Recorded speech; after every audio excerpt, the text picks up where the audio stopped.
Olá, pessoal! Bem-vindos de volta ao Fé em Letras. É isso aí. E hoje a gente vai mergulhar a fundo em um dos livros mais importantes do Novo Testamento, É verdade. a Carta aos Romanos. Para nos guiar nessa jornada, vamos usar o livro O Evangelho de Deus, do teólogo R.C. Sproul. Excelente escolha. O Romanos é considerado por muitos como um manual da fé cristã. Uma espécie de teologia sistemática dentro do Novo Testamento. É isso mesmo. E com a ajuda do Sproul, vamos desvendar temas como a justificação pela fé, o papel da lei As implicações da queda do Adão e a soberania de Deus na salvação. é muita coisa. Mas antes de começarmos, Opa! não esqueçam de dar aquele like esperto. Isso ajuda muito o canal. Se inscrevam no canal e ativem as notificações para não perderem os próximos mergulhos. Deixem nos comentários sugestões de livros para a gente explorar no futuro. Adoramos ler as sugestões de vocês. E aí, preparados para essa aventura? Preparadíssimo? Então vamos lá. Bora. Logo de cara, o Sproul já vai colocando a gente para pensar sobre a justificação pela fé. Verdade. Ele usa a história do Abraão como exemplo, É mesmo? mostrando que a fé de Abraão precedeu qualquer obra. Ou seja, Ele foi justificado simplesmente por crer na promessa de Deus. exatamente. A fé é como a chave que abre a porta da salvação. Que bela imagem. E essa justificação é Deus nos declarando justos por causa da fé em Jesus. É como se Aos olhos de Deus. a gente nunca tivesse pecado. É isso aí. É como se a justiça de Cristo nos cobrisse por completo, nos purificando. Lutero usava uma frase em latim para isso: simul justus e peccator. Que significa justo e pecador ao mesmo tempo. Ou seja, Mesmo sendo falhos, somos considerados justos por Deus por causa de Cristo. incrível, né? É a graça de Deus em ação. É como ganhar um presente que a gente não merece. É verdade. Mas, e aí, como essa justificação impacta a nossa relação com Deus, o que muda na prática? Boa pergunta. Muda tudo. A justificação pela fé nos liberta do peso da culpa e abre um caminho para Deus. Através dela temos paz com Ele E podemos nos aproximar com confiança. e ter esperança da vida eterna, Exato. É a base da nossa salvação. o alicerce da nossa fé. Sem ela não teríamos acesso a Deus. Mas e a lei? Se somos salvos pela fé, Sim. qual o papel daqueles mandamentos todos? Ótima pergunta. O Sproul explica que a lei tem uma função dupla. Dupla. Isso mesmo. Ela nos guia e, ao mesmo tempo, revela a nossa falha. É como um espelho, então. Perfeito. Ela mostra o que é certo e o que é errado. Mas também nossa incapacidade de sermos perfeitos. Exatamente. A gente se depara com a nossa imperfeição. E vê a necessidade de um Salvador. É a lei nos levando para Cristo. E ele também fala da lei natural, né? Sim, essa ideia de que todos nós, mesmo sem conhecer a Bíblia, Temos uma noção do que é certo e errado. é fascinante como essa lei natural se manifesta em culturas e épocas diferentes. É como se Deus tivesse implantado em nós Um senso de justiça. um código moral básico. Exatamente. É um ponto de partida para entendermos a necessidade da redenção. E por falar em redenção, O próximo tema é pesado. o pecado original. Aquele que herdamos de Adão e Eva lá no Jardim do Éden. Mas o Sproul diz que o pecado original não é apenas o primeiro pecado, É verdade. mas as consequências que ele trouxe para a humanidade. É tipo uma mancha que se espalhou por todos nós. Uma boa analogia. Ele explora algumas teorias sobre como esse pecado é transmitido. Interessante. Um delas é o realismo. Que diz que herdamos o pecado diretamente de Adão. É como se carregássemos a culpa dele no nosso DNA. Nossa! Outra teoria é o federalismo. Que vê Adão como nosso representante. E as consequências do seu ato recaem sobre nós. É complexo. Mas o Sproul usa uma imagem forte para ilustrar essa ideia. Que imagem. Ele compara a garganta humana a uma cova aberta. Que forte. O que ele quis dizer com isso? Ele está se referindo à nossa tendência à mentira, A falsidade. à maldade que sai da nossa boca, É como se a nossa natureza pecaminosa estivesse sempre pronta para transbordar. em palavras e ações que desagradam a Deus.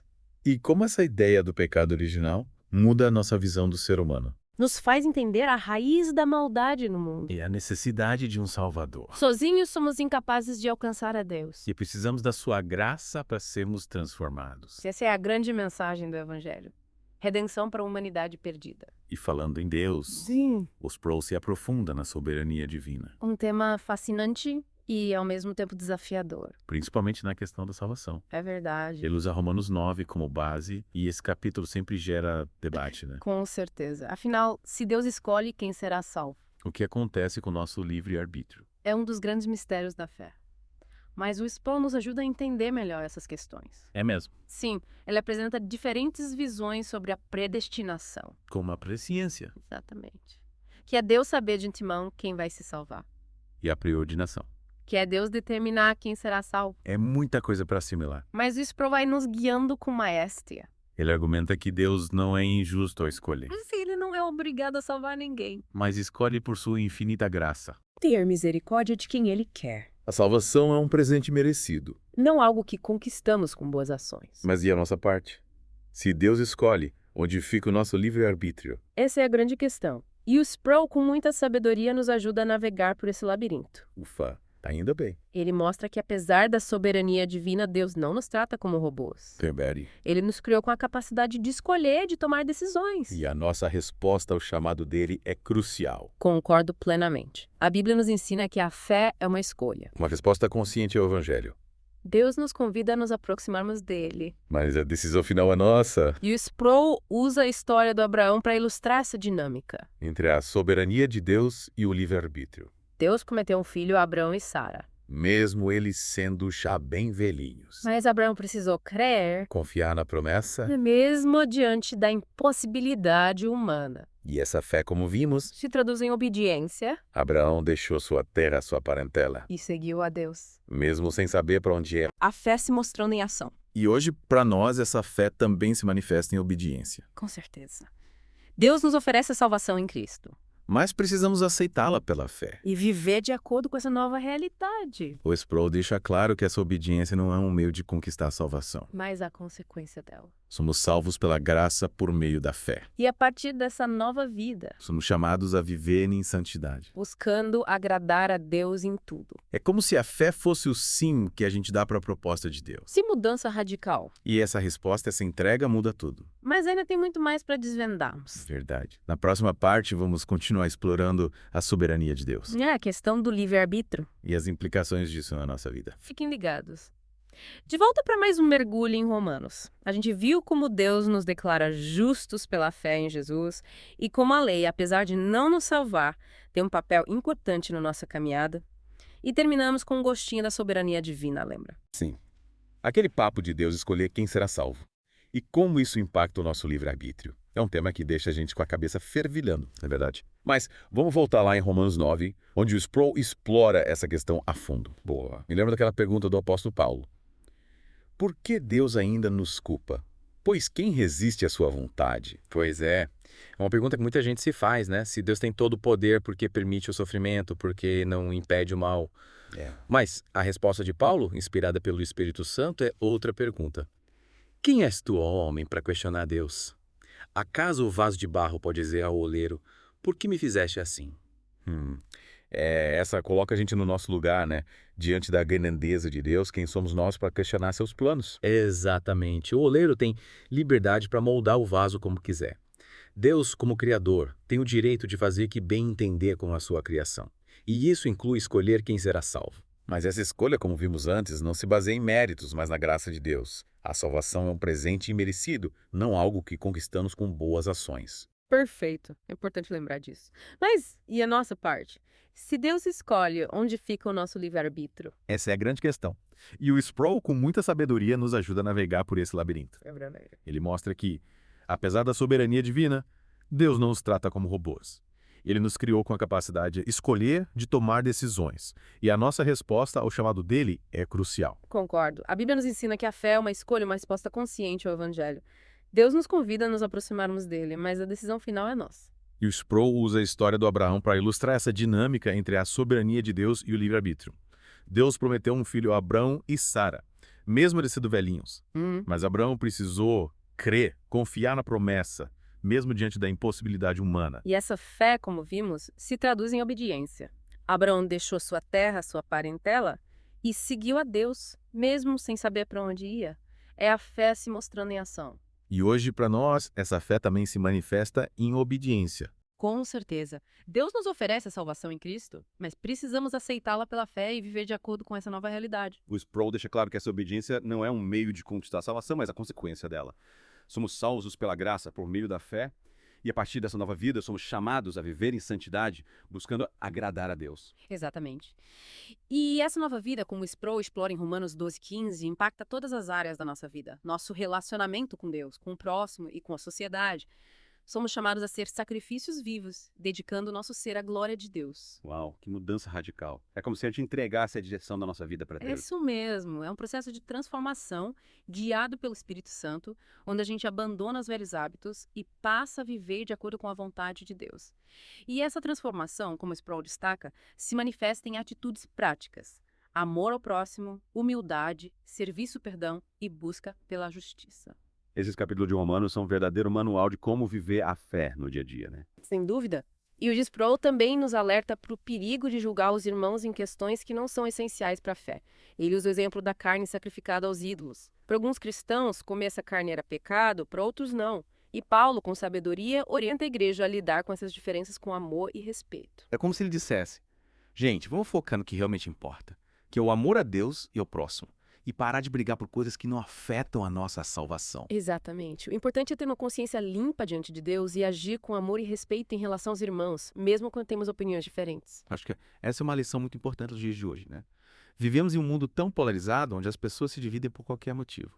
Precisamos aprender a conviver com as diferenças sem abrir mão dos nossos valores, mas também sem impor nossas convicções aos outros. Concordo. E essa convivência pacífica, como o Sproul destaca, exige humildade, compreensão e disposição para dialogar. Precisamos ouvir o outro e entender seu ponto de vista, mesmo quando discordamos. E essa atitude de respeito e empatia, como Paulo ensina em Romanos 14, deve se estender a todos. Não só aos nossos irmãos na fé, mas também àqueles que pensam diferente da gente. É um desafio tanto, mas é o que Jesus nos ensinou. Amem os seus inimigos, façam bem para os que os odeiam, abençoem os que os amaldiçoam, orem pelos que os maltratam. É o amor que transcende as diferenças e nos une como filhos do mesmo Pai. Esse amor radical é a marca do verdadeiro cristão, né? É a prova de que a graça de Deus está agindo em nós, transformando nossos corações e nos capacitando a amar como Jesus amou. E essa nova vida em Cristo, como Sproul ressalta, não nos isenta das dificuldades. A gente ainda vai enfrentar lutas, dores, decepções. Mas em Cristo, temos a certeza de que Deus está conosco em todas as situações, usando até mesmo as provações para o nosso crescimento. Lembra daquele versículo poderoso em Romanos 8? Sabemos que Deus age em todas as coisas para o bem daqueles que o amam, dos que foram chamados de acordo com o seu propósito. É como se Deus dissesse: filho, confie em mim, eu estou no controle e vou usar tudo para o seu bem. E promessa maravilhosa. Diante das dificuldades, podemos nos apegar a essa certeza. Deus está trabalhando em nosso favor, mesmo quando não entendemos seus planos. Ele tem um propósito para a nossa vida, e esse propósito se cumpre em meio às lutas e vitórias. Nossa, quantas revelações! E ainda tem a última parte da nossa jornada em Romanos. O que será que o Sproul nos reserva para o grande finale? Na próxima etapa, vamos explorar a conclusão triunfante dessa carta incrível, onde Paulo celebra a vitória de Cristo sobre o pecado e a morte. Preparem-se para uma explosão de esperança e fé. E não se esqueça de curtir, seguir o canal, ativar as notificações e compartilhar essa série sobre Romanos com seus amigos. Sua participação é muito importante para o nosso crescimento. Até a próxima. Última parte da nossa repetição por Romanos, hein? Já passamos pela justificação pela fé, a complexidade da lei, o mistério do pecado original, a soberania divina. E agora, com Sproul, vamos à parte final dessa carta. E que final!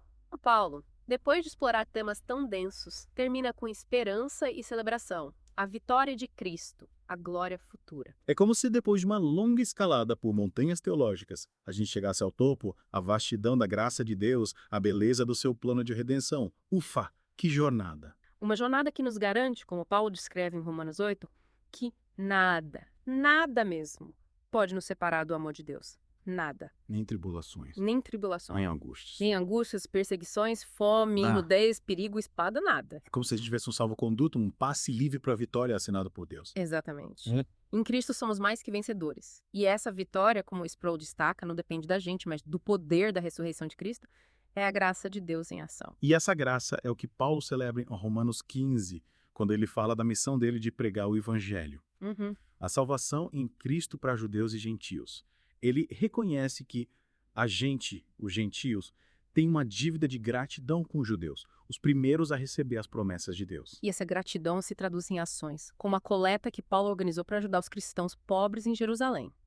Generosidade e compaixão na vida da igreja, fé sem obras é morta. É verdade. E o que me impressiona é que Paulo, mesmo com perseguições e dificuldades, não desanima, continua firme na missão, confiante na graça de Deus. Ele chega a dizer: quando eu for visitá-los, irei com a plena medida da bênção de Cristo. Que fé! É inabalável. E essa confiança, como a gente viu na carta, se baseia na fidelidade de Deus, que cumpre suas promessas. Paulo, mesmo sendo judeu, celebra os gentios sendo incluídos no plano de salvação, a graça de Deus para todos que creem. Em Cristo não há diferença. E essa universalidade da graça é ilustrada no capítulo 11 com a imagem da oliveira. Sim, lembra. Os ramos naturais, os judeus, foram cortados pela incredulidade. Mas os ramos selvagens, a gente, os gentios, fomos enxertados, Fazendo parte da mesma árvore. recebendo a mesma seiva, a mesma vida. É como se Deus dissesse, ninguém fica de fora, tem lugar para todo mundo. Exatamente. E essa restauração, como o Sproul destaca, não é só de Israel, mas de toda a criação, esperando a glória dos filhos de Deus. Uma esperança cósmica. É de arrepiar. Diante de uma promessa dessas, só nos resta viver para a glória de Deus, buscando justiça, paz, anunciando seu amor e sua graça por aí. E essa vida de obediência e serviço a Deus, como vimos, não nos livra das provações, mas garante a vitória em Cristo. Ele venceu o mundo e nos convida a participar do seu reino. O nosso final feliz. E assim, chegamos ao fim da nossa imersão em Romanos com esse Sproul. Que essa carta continue nos desafiando a conhecer Deus e a viver para sua glória. E que a graça de Deus, tão presente em Romanos, continue nos moldando, nos capacitando a sermos instrumentos do seu amor no mundo. Foi incrível desvendar Romanos com vocês. Esperamos que essa jornada tenha alimentado sua fé. E como sempre, não esqueçam de curtir, seguir o canal, ativar as notificações e compartilhar essa série com seus amigos. E deixem sugestões de livros pra gente. Até a próxima e que a graça do Senhor Jesus Cristo esteja com todos vocês.